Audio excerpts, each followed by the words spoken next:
The Toltecs are mysterious. And obscure people from Mexico and Central America. Most of what we know about the Toltecs comes from Aztec legends, so pinpointing this mysterious culture can be divisive. Some think the Toltecs were a mother culture, emerging around 900 CE, while others feel they were only Aztec folklore and nothing more than Ameth. Join us as we try to answer the question, who were the Toltecs? According to Aztec oral history and attested by their courtesies, the Toltecs were a wise and powerful empire, civilized and wealthy. They lived in their magnificent city of Tolan, where the buildings were made of jade and gold. The Toltecs of Aztec historical legend were once led by a king named Quetzalcoatl, who invented all the Mesoamerican sciences and art. The Aztecs idolized the Toltecs and claimed to be their descendants. Quetzalcoatl was considered the ideal ruler, a noble warrior who led his people to military and commercial success. Quetzalcoatl was also at the heart of many Mesoamerican creation myths. This myth holds that the world was created when Quetzalcoatl fought with his brother Tezcatlipoca, after which they split a monster into pieces to make the sky and the earth. Supposedly, Quetzalcoatl stole Bones, the lord and lady of the underworld, and used them to create humankind. The Aztec leaders asserted that they were descendants of this god king and had a divine right to rule. Aztec retellings portray Quetzalcoatl as a wise and humble king who taught the Toltecs how to measure time right and farm maize and cacao. He also taught them how to grow and process cotton to make clothing and the art of goldsmithery, jade carving, and featherwork. The legend states that Quetzalcoatl built houses and temples for religious practices that had columns adorned with serpent reliefs. His dedication to religion angered the Tolan sorcerers, who tricked him into drunken behavior that disgraced him. Ashamed, Quetzalcoatl fled to the east coast, where he dressed in divine feathers and a turquoise mask before setting himself alight and rising into the sky to become the morning star. Some Aztec stories say that Quetzalcoatl destroyed the city of Tolan before he left, burning the town, burying its riches, changing the cacao trees to shrubs, and sending the birds to the legendary land of Anahuac. But is there any truth in these tales?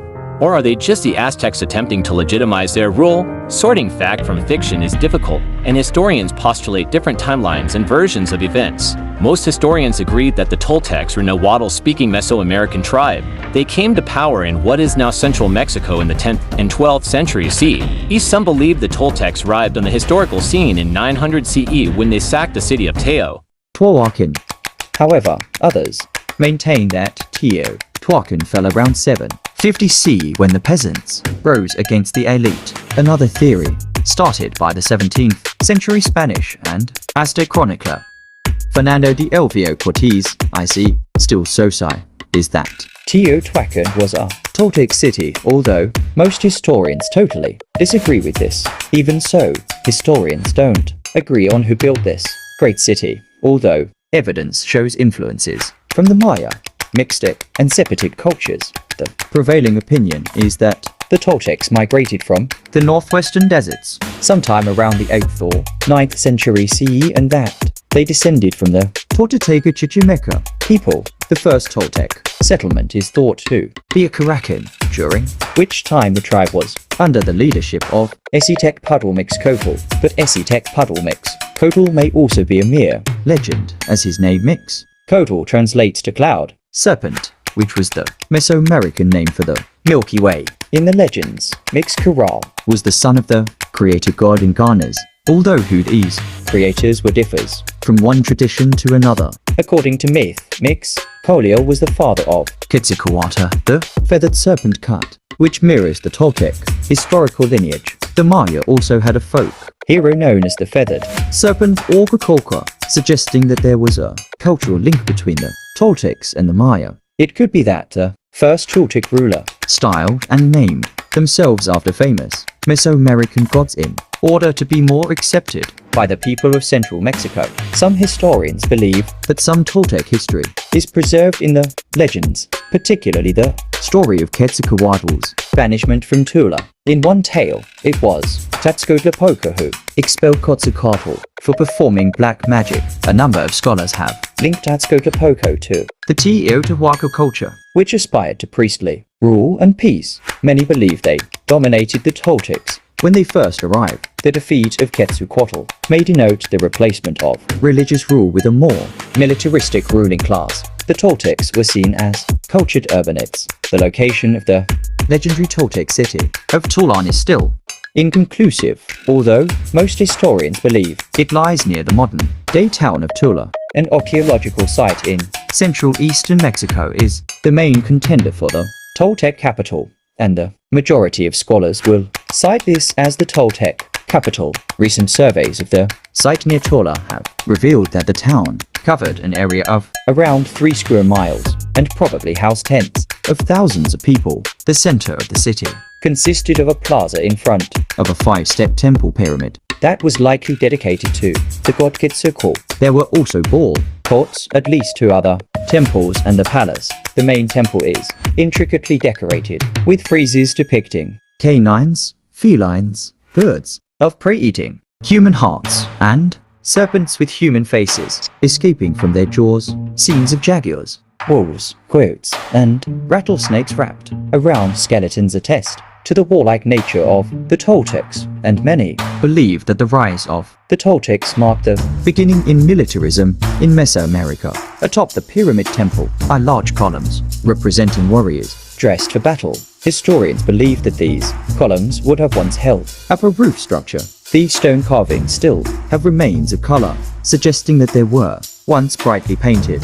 Surrounding the city center is an area of dense urban housing, arranged in groups of 5 flat-roofed houses that surround a city courtyard that holds an altar. Tula's distinctive art and architecture are reflected in the Aztec capital of Tenochtitlan, which confirms that the beliefs of this culture directly inspired the Aztecs. According to folklore, this city was rich in precious metals and gemstones, as well as huge agricultural sites that produced maize and cotton that naturally produced red, yellow, green, and blue hues. However, there have been no archaeological objects found at the site at Tula that attest to this material wealth, which historians think is due to centuries of looting and reclamation by nature. There is some indication that the Toltecs traded in an obsidian which was mined in the nearby region of Pachuca and used as arrowheads and blades. The link between the Toltecs and Maya is controversial amongst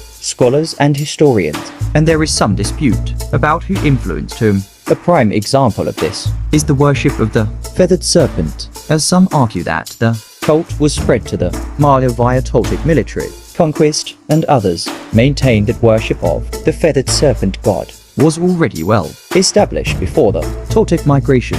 Most historians agree that worship of the feathered serpent as a vegetation god began with the Teotihuacan civilization in and around the 3rd century BCE. The cult then underwent a dramatic change when the Nahuatl-speaking tribes, including the Toltecs, migrated from the north. The Toltecs put a huge emphasis on war and practiced human sacrifice as part of deity worship. At this time, Quetzalcoatl became linked to the morning and evening stars as a symbol of death and resurrection, and was intertwined with the Toltec origin myth. The Aztecs later took up the worship of Quetzalcoatl and used the Toltec legends to legitimize their own rule. Another Maya Toltec controversy surrounds the city of Chichen Itza, which shares many architectural similarities with the city Tula. Many early scholars believe that the Toltecs invaded from Tula or Tolan and inspired a new building style, although some historical accounts suggest a migration from Chichen Itza to Tula. Historians has speculated that the Toltecs invaded Chichen Itza, although recent studies suggest that a few exiled Toltec nobles traveled to the city and brought the Toltec culture with them.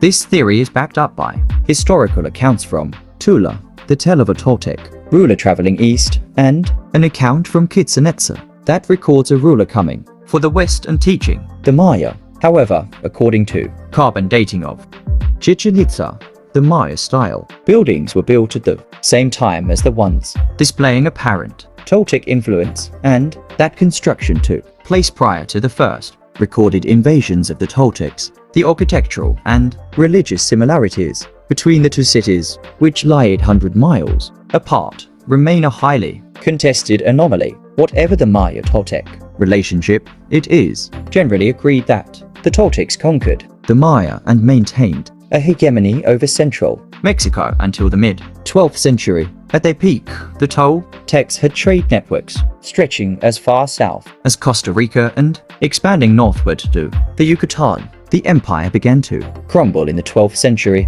Nomadic people began invading from the north, including the Chichimeque tribe. It is thought that the Chichimeque were semi-nomadic, non-agricultural people who adapted to a farming lifestyle when they supplanted the Toltecs as the region's main power. The Chichimeque are believed to have destroyed Tula around 12 CE, cementing their rule and causing the Toltec influence to wane. However, the Toltecs must have remained important figures in the region, as when the Aztecs rose to power at the beginning of the 14th century, they link their culture in history to that of the Toltecs, despite some evidence that the Aztecs were one of the tribes that contributed to the Toltecs' demise. 07s it seems likely that the leaders of the Toltecs created myths surrounding their ancestry that legitimized their rule. These myths were then picked up by the Aztecs and used for a similar purpose. This practice is not uncommon and has been demonstrated by leaders